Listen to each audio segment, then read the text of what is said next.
हे बघितलं तुम्ही एकाव एक कांदा, पण कांदा कसा पोचलाय प्रत्येक पोस्ट एकाव एक आहे, म्हणजे त्याला जागा सुद्धा नाही. सुद्धा नाही.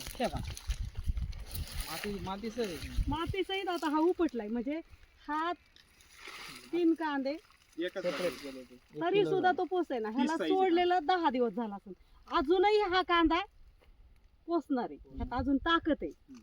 आता ही सिंगल असलेलं तर असे पोचते. मॅडम आपण आता याला हे आपण हे सोडलं होतं ना त्याला पॉवर प्लस 10 दिवस झालं सोडलेलं. आणि तुम्ही हे तर उपटले तर स्वतः अजून पण कांदा बघा इथे त्याच्यावर.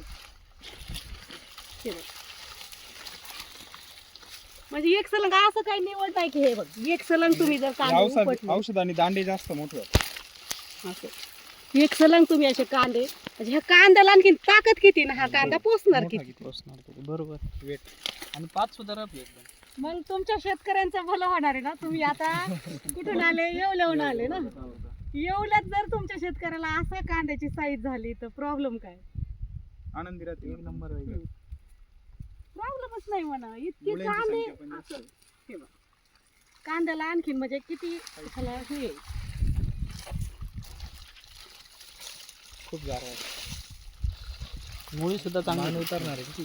अजून मान कांदा जवळजवळ उतरल्यानंतर 3च बसणार किलो. ज्यावेळेस हे पूर्ण पोचेल ना, 3च बसणार. ह्याला जवळजवळ आणखीन काढायला कांदा 1 ते 1.5 महिना टाइम आहे अजून ह्या कांद्याला काढायला. 1.5 महिना 1.5 महिना टाइम. म्हणजे ही ताकद किती आहे त्याला अजून? ताकद आहे भरपूर. मोठा किती होईल? कांदा मोठा किती होईल, त्यामुळे तुम्हाला शेतात आणलं. ॲव्हरेज जास्त नाही. व्हिडिओ कट कर.